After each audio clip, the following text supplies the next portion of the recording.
Welcome to all of you. स्वागत है आपका आज की मेरी इस बेहद ही रोमांचक कक्षा में। हमने अपने पिछले सेशन में विश्व जलवायु वर्ल्ड क्लाइमेट के लिहाज से किस चीज़ के विषय में पढ़ा, तो हमने पढ़ा था क्योटो प्रोटोकॉल। वस्तुतः आज की जो कक्षा है वह मूलतः पेरिस जलवायु संधि, पेरिस क्लाइमेट एग्रीमेंट के ऊपर है। लेकिन पेरिस क्लाइमेट एग्रीमेंट को समझने के लिए हमें फिर से थोड़ा बहुत पीछे की ओर चलना होगा और कुछ हद तक क्योटो प्रोटोकॉल पर हल्की चर्चा जरूरी है। और इसीलिए मैंने शुरुआत किया है क्योटो प्रोटोकॉल से। रिवीजन है यह वस्तुतः मैं क्योटो प्रोटोकॉल की बात नहीं कर रहा हूँ, मैं एक कनेक्शन स्थापित कर मैं पेरिस क्लाइमेट एग्रीमेंट की तरफ मैं आगे बढ़ूँगा। क्योंकि आप ऋषि द क्रिएटर को अगर सब्सक्राइब किए हुए होंगे तो उसमें क्योटो प्रोटोकॉल के बारे में विस्तृत परिचर्चा मैंने ऑलरेडी की हुई है, तो आप उसको देख सकते हैं। और जो व्यूअर नहीं सब्सक्राइब किए हुए हैं, kindly share, like and subscribe my YouTube channel Rishi the creator. चलते हैं। सवाल था दुनिया के पास जटिल। औद्योगिक क्रांति के बाद वैश्विक स्तर पर तापमान में निरंतर वृद्धि हुई, आखिर होती भी क्यों नहीं।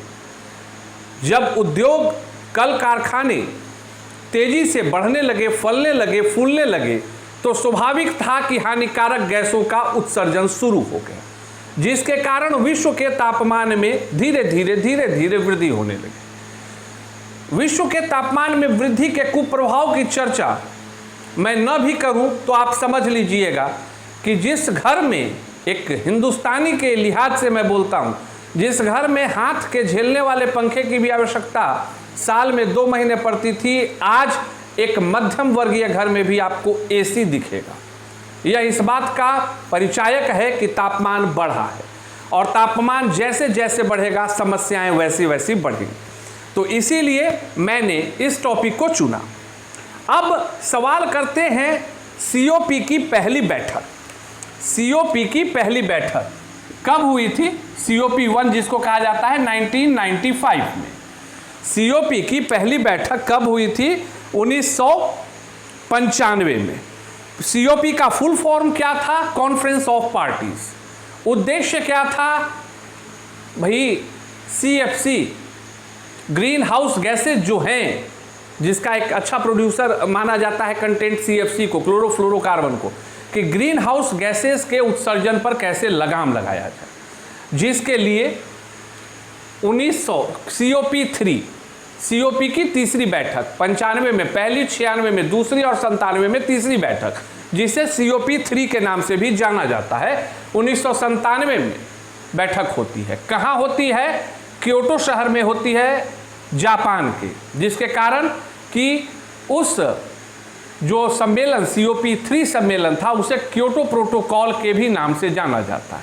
अब इस पर भारी चर्चा नहीं होगी कि प्रोटोकॉल का मतलब था कि यह बाध्यकारी था, मतलब लागू करना था। क्या था कि भाई 97 में बैठक हुई, चीज़ें बढ़नी शुरू हुई, 2001 में मसौदा तैयार होता है क्योटो प्रोटोकॉल का कि आखिर कौन से नियम होंगे जिसको मानना होगा। बाध्यकारी है, चूंकि बाध्यकारी समझौता, क्योटो प्रोटोकॉल को आप अगर यूपीएससी और राज्य लोक सेवा आयोग की भी तैयारी कर रहे हैं तो आप समझिएगा उसे बाध्यकारी समझौता कहा जाता था, मतलब you have to agree, you have to accept. तो 2001 में मराकेश में सम्मेलन होता है, उसमें नियम कानून तय होते हैं, और 2005 में यह क्रियाशील होता है। क्या क्रियाशील होता है? तो क्योटो प्रोटोकॉल क्रियाशील होता है। आंकड़ों को बस इस तरह से समझोगे ना, दिमाग में रह जाएगा। था क्या? 2005 में क्रियाशील हुआ। लागू कब हुआ? तो 2008 में। लागू कब होता है? 2008 में। 2 चरण में इसको लागू किया, first stage, second stage. First stage का टाइम पीरियड था 2008 से 2012। फर्स्ट स्टेज का टाइम पीरियड क्या था? 2008 से 2012। इसमें क्या कहा गया कि 5% कम करना है ग्रीन हाउस गैसेज को। और दूसरा चरण क्या था? 2013 से 2020। इसमें आपको क्या कहा गया कि इसमें 18% कम करना है। यहाँ तक की तो चर्चा हो चुकी है, लेकिन यह आज बताने का कारण क्या था? अब इस चीज को आप समझेंगे। चूंकि क्योटो प्रोटोकॉल की प्रतिबद्धता प्रथम चरण 2008 से 12 और द्वितीय चरण 2013 जनवरी 2013 से दिसंबर 2020 में यह समाप्त हो जाता। इसका मतलब क्या था कि क्या क्योटो प्रोटोकॉल ने अपने लक्ष्य को पा लिया? क्या अब जलवायु के लिए हमें किसी प्रकार का कोई कार्य करने की जरूरत नहीं है? क्या जलवायु परिवर्तन या जलवायु की जो विकट परिस्थितियां आ रही थी वो ठीक हो गई? नहीं, क्योंकि मैंने पिछली भी कक्षा में कहा है कि हम इस बात को मानते हैं कि हमने पूर्णतः क्योटो प्रोटोकॉल से अपने लक्ष्य को हासिल नहीं किया, लेकिन इसका मतलब यह भी नहीं कि क्योटो प्रोटोकॉल पूर्णतः असफल हुआ। और इसी कारण चूंकि यह जानकारी थी कि क्योटो प्रोटोकॉल की जो प्रतिबद्धता है वह 2020 में समाप्त हो जाएगी, क्योटो प्रोटोकॉल की प्रतिबद्धता जो है वह 2020 में समाप्त हो जाएगी, इसीलिए 2015 में कब हुआ था? 2015 में पेरिस जलवायु संधि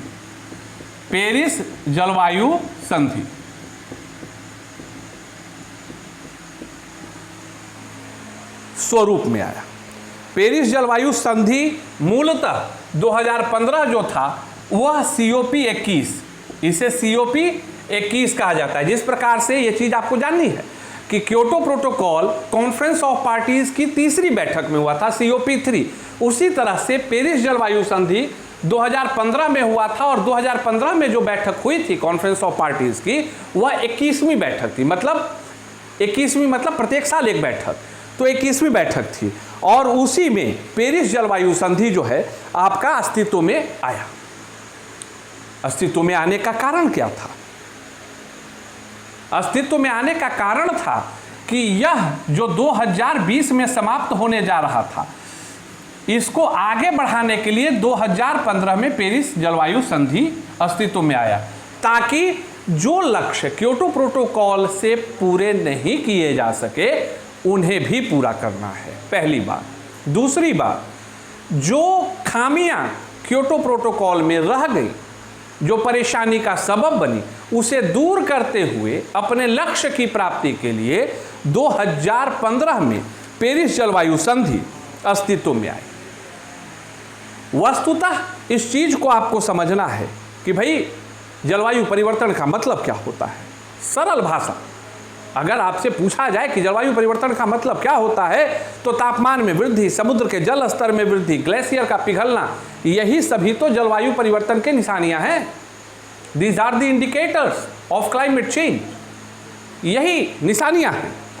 वस्तुतः एक सामान्य भाषा में यह आप कह सकते हैं कि पेरिस समझौता, जो पेरिस जलवायु समझौता था, वह जलवायु परिवर्तन से निपटने के लिए एक लीगल बाइंडिंग अंतर्राष्ट्रीय परिवर्तन समझौता था।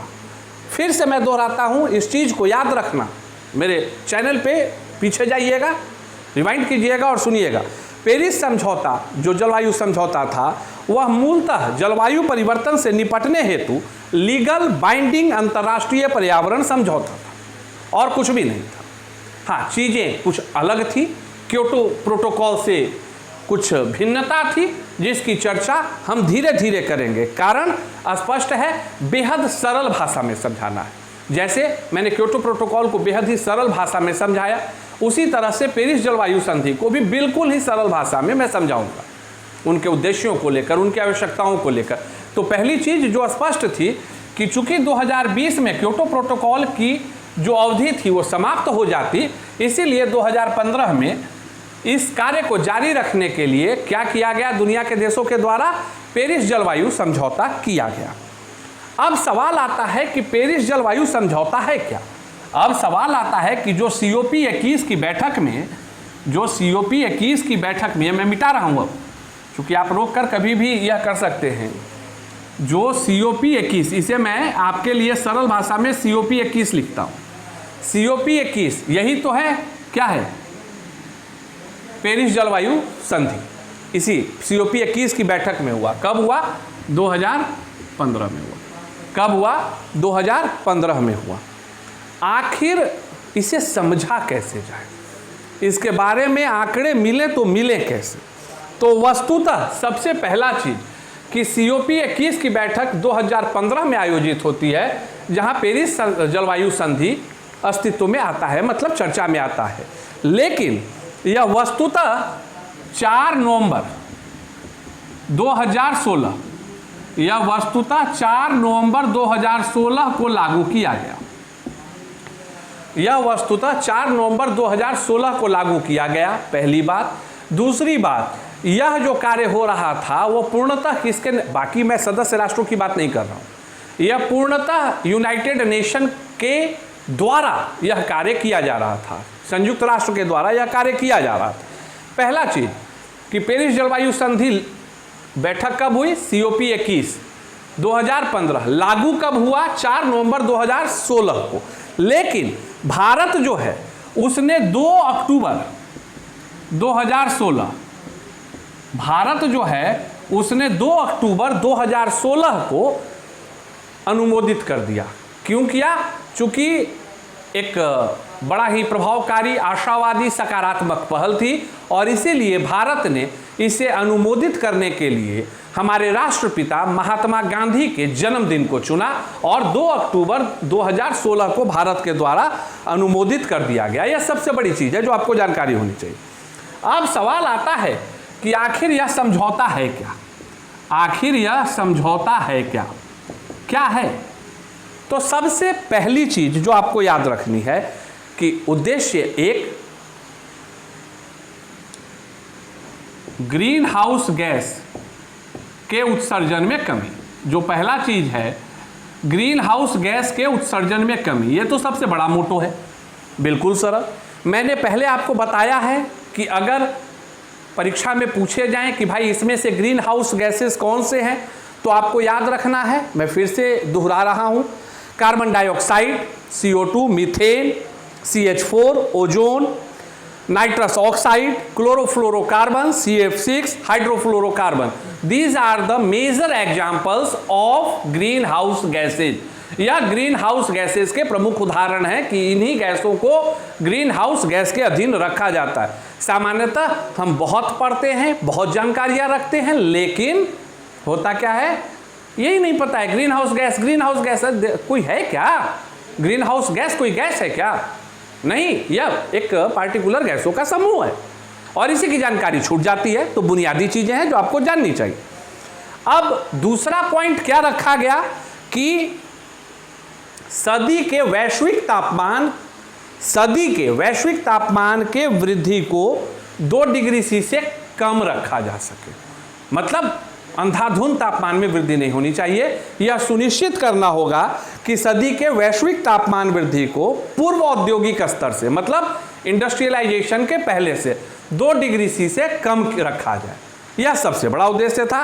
और इसी चीज को आगे चल के जिस प्रकार से आपने क्योटो प्रोटोकॉल में देखा, पहले 5% फिर 18%, तो पहले था कि पूर्व औद्योगिक काल से 2% कम किया जाए, वृद्धि को 2% से कम रखा जाए, और दूसरा कि इसको आगे चल के इसको और 1.5 डिग्री C से कम किया जाए। मतलब लगातार निरंतर सुधार। यह पेरिस जलवायु संधि का एकदम बेसिक फंडा है, to control the increment in temperature by 2 degree C in first stage and in next stage below then 1.5 degree C। इस चीज को आपको याद रखना है।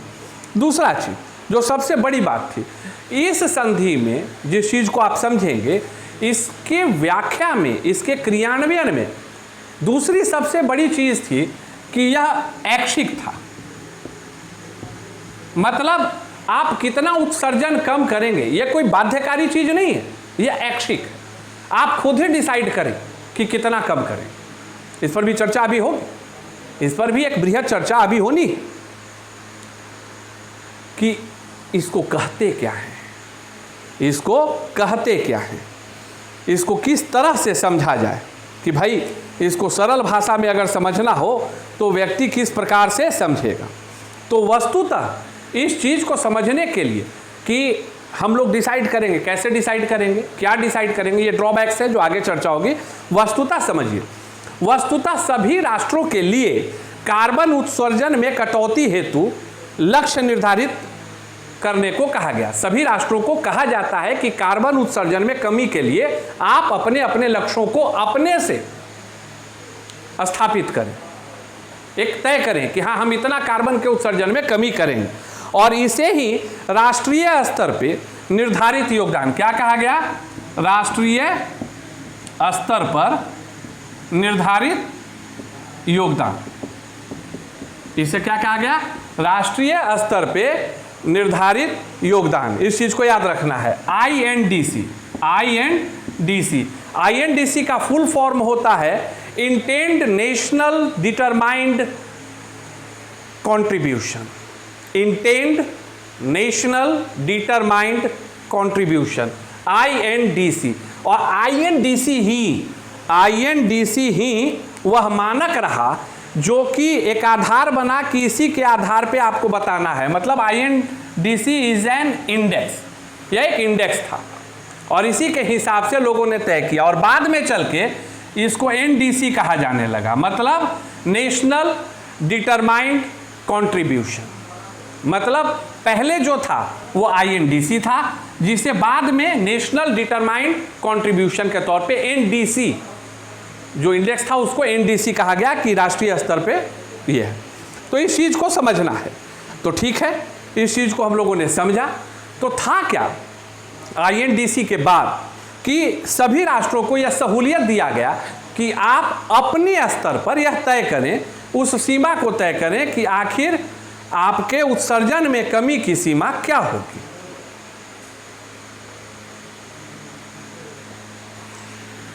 उत्सर्जन में कमी की सीमा क्या होगी। दूसरी जो महत्वपूर्ण चीज था, उद्देश्य जो इसका था, मैं भी चर्चा क्या कर रहा था समझौता के, कि भाई क्या है यह समझौता, मतलब इसका उद्देश्य क्या। तो दूसरा क्या था कि क्योटो प्रोटोकॉल बाध्यकारी था, यह ऐच्छिक है, बड़ा अच्छा, राष्ट्रों के ऊपर कोई दबाव नहीं, कोई प्रेशर नहीं, खुद ही तय करो, लेकिन जो तय करोगे उसको पूरा करो।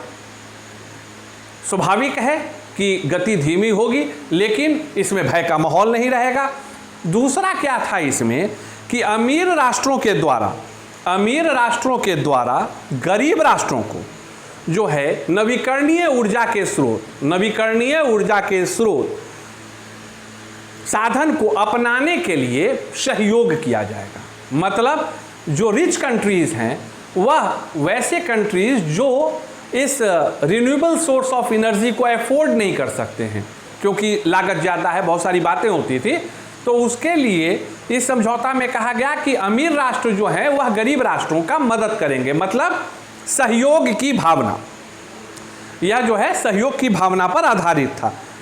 जो तीसरा सबसे प्रमुख बिंदु है, तीसरा जो पेरिस जलवायु संधि का तीसरा जो सबसे प्रमुख बिंदु है, जिसे आप बिल्कुल ही सरल भाषा में समझ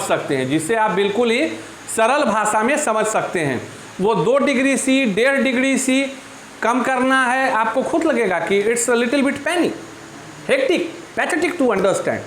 आप सरल भाषा में समझिए कि इसका उद्देश्य था, इस समझौता के अंदर का कंटेंट था कि मानवीय गतिविधि जो ह्यूमन एक्टिविटीज़ होता है उसके द्वारा जो ग्रीन हाउस गैसों का उत्सर्जन होता है, जो मूल उद्देश्य है, अब उस पर मैं बता रहा हूँ, उसी पॉइंट की व्याख्या हो रही है कि जो ह्यूमन एक्टिविटीज़ होता है, जो मानवीय गतिविधियाँ होती हैं, उसके द्वारा जो ग्रीन हाउस गैस का उत्सर्जन होता है उसकी मात्रा को इतना नियंत्रित किया जाए, मतलब वो इतनी ही मात्रा में उत्पन्न होने चाहिए जिसे कि वृक्षों के द्वारा, मिट्टी के द्वारा, महासागर के द्वारा अवशोषित कर लिया जाए। मतलब इस समझौता पेरिस जलवायु संधि का मुख्य उद्देश्य जो था वो यही था कि हम अपने पॉल्यूटेंट के इमिशन पे इस तरह का कंट्रोल करें कि उतना ही पॉल्यूटेंट रिलीज हो, उतना ही पॉल्यूशन हो, जिसे कि जो धरती पर मौजूद व्यवस्था है, पृथ्वी पर मौजूद जो व्यवस्था है, वह अपने में समायोजित कर ले। नतीजा क्या होगा? तापमान में वृद्धि रुकेगी, जो तापमान में वृद्धि हो रही है उस पर नियंत्रण किया जा सकेगा।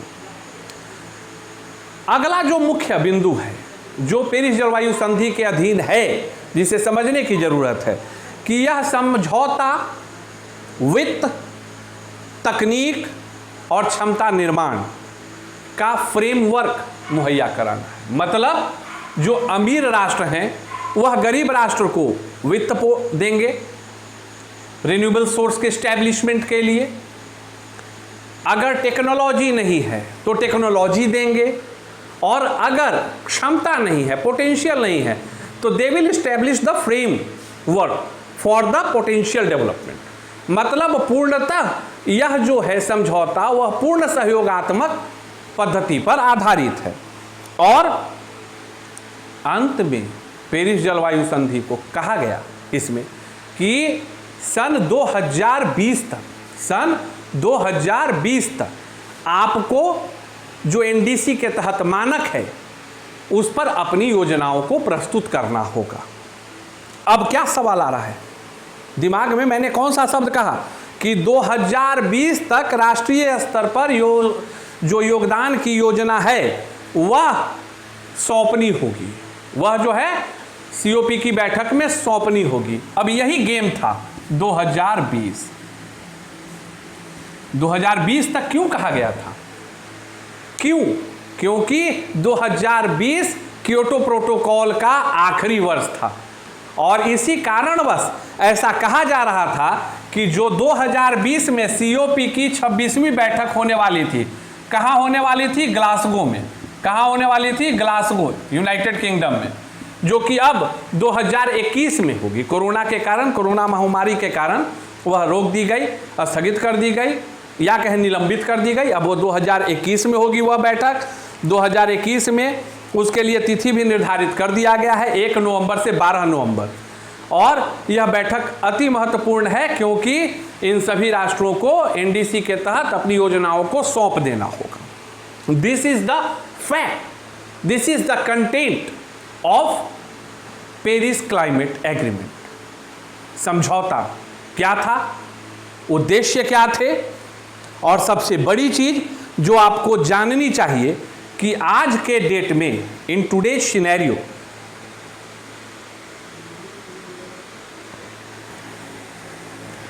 आपको जानकारी होगी कि पेरिस जलवायु संधि से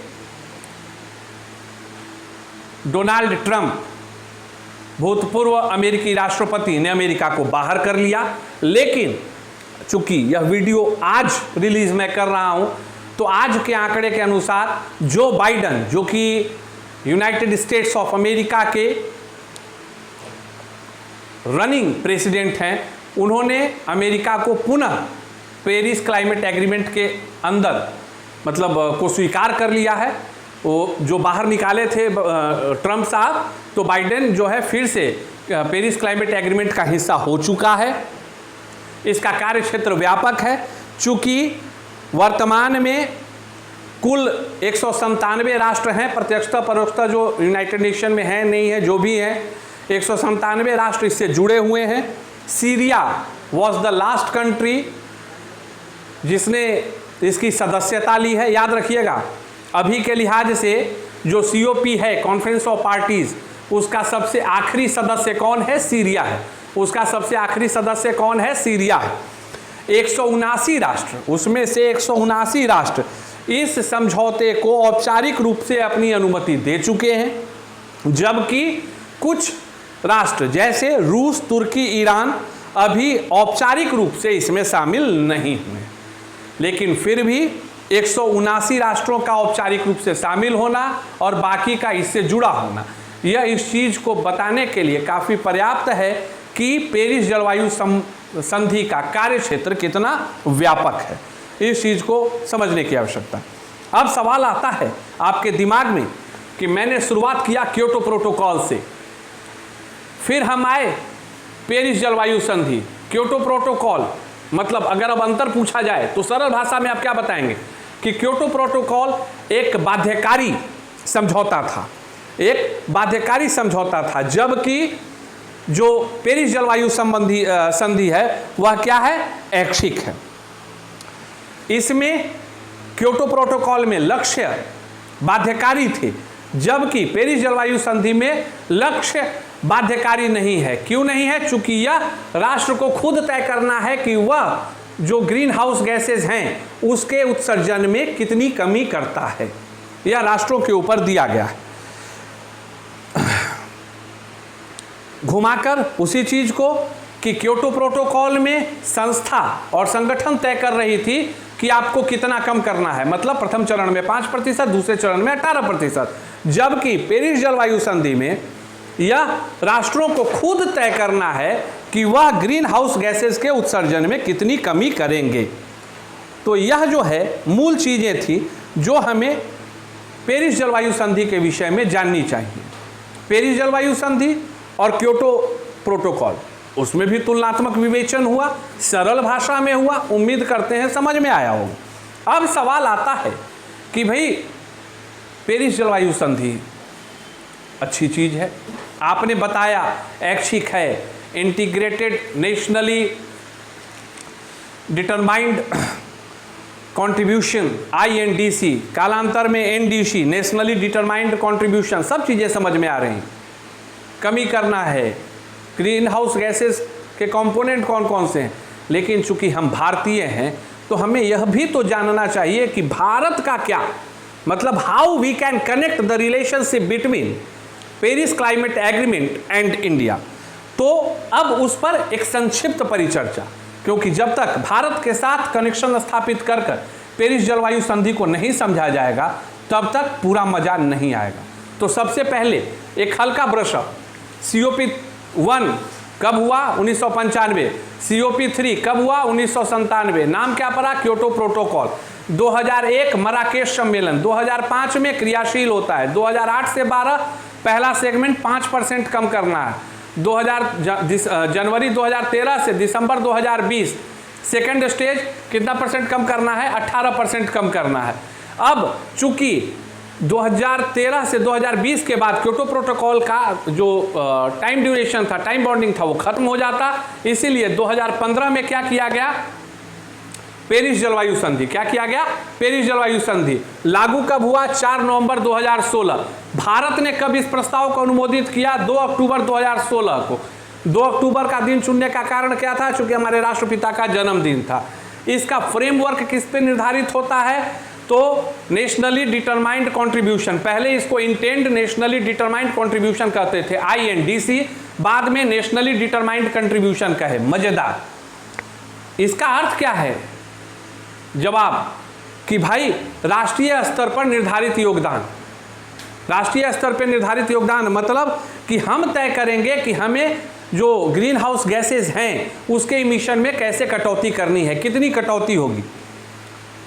और इनफैक्ट आपको जानकर हर्ष होगा, अभी आगे मैं चर्चा करूंगा, अभी भावावेश में पहले बोल देता, बट आगे अब चर्चा होगी जब भारत के साथ इसके कनेक्शन को लगेगा। ये भी मैंने बता दिया कि अभी जो 1 नवंबर से 12 नवंबर 2021 को ग्लासगो ब्रिटेन में बैठक होने जा रही है। वो कौन सी बैठक होने जा रही है? COP26 रनिंग है। ये पूछा जा सकता है कि COP26 की बैठक कब होगी और कहाँ होगी। 1 से 12 नवंबर 2021, पहले 2020 था, कोरोना के कारण उसको एक्सटेंड किया गया 2021, लेकिन वेन्यू सेम है, ब्रिटेन ग्लासगो। चलिए अब आगे बढ़ते हैं भारत के साथ पेरिस क्लाइमेट एग्रीमेंट। डेफिनेटली उद्देश्य और क्या है, कैसे है, इस चीज को समझिए। भारत के लिए 2005 की तुलना में जो भारत ने अपने पैमाने को बनाया है उसके हिसाब से भारत के अनुसार स्वच्छ एवं स्थायी जीवन शैली का निर्माण करना, जलवायु अनुकूल स्वच्छ आर्थिक विकास को बढ़ावा देना, 2005 की तुलना में उत्सर्जन तीव्रता में 30 से 35% की कमी को सुनिश्चित करना, यह भारत का है, भारत का योगदान है। 2005 की तुलना में उत्सर्जन तीव्रता को 30 से 35% कम करना। अब जो इंपॉर्टेंट चीज है वो सुनिए, भारत ने यह तय किया है कि गैर जीवाश्म जो ईंधन है, गैर जीवाश्म ईंधन मतलब नॉन फॉसिल्स मतलब रिन्यूएबल सोर्सेज ऑफ एनर्जी, जैसे solar, wind etcetera and etcetera, कि हम उसके उत्पादन को इतना बढ़ाएं कि कुल उत्पादन का यह 40% हो जाए। मतलब जो कुल उत्पादन होता है, जो कुल मतलब ईंधन के लिए जो आवश्यकताएं होती हैं 100%, उसमें 40% की जो पूर्ति है वो किसके द्वारा की जा सके? गैर जीवाश्म ईंधन के द्वारा। मतलब रिन्यूएबल सोर्स ऑफ एनर्जी के द्वारा। और जो अगला इंपॉर्टेंट पॉइंट है कि भारत ने यह लक्ष्य निर्धारित किया है कि अतिरिक्त वन लगाकर जगहों को वृक्षादित करके 2.5 to 3 billion ton carbon dioxide अतिरिक्त कार्बन सिंक का निर्माण करना। These are the ambition, these are the planning what India is going to be responsible. So this one is the fact. Now definitely we have to understand in very running and easy manner. अब देखो कितने हल्के से मैं Paris जलवायु संधि को तुम्हारे यहाँ बैठाता हूँ, यहाँ नहीं, यहाँ बैठ गया ना तो यहाँ रह जाएगा। पेरिस जलवायु संधि की सीमाएं हैं और सीमाओं का नतीजा है कि क्रियाशील होंगी, लाभकारी होंगी, लेकिन उद्देश्यों की पूर्ति नहीं हो पाएगी। क्यों? चूंकि जो इसने तापमान में वृद्धि को नियंत्रित करने की बात की है उससे जलवायु परिवर्तन को रोका नहीं जा सकेगा।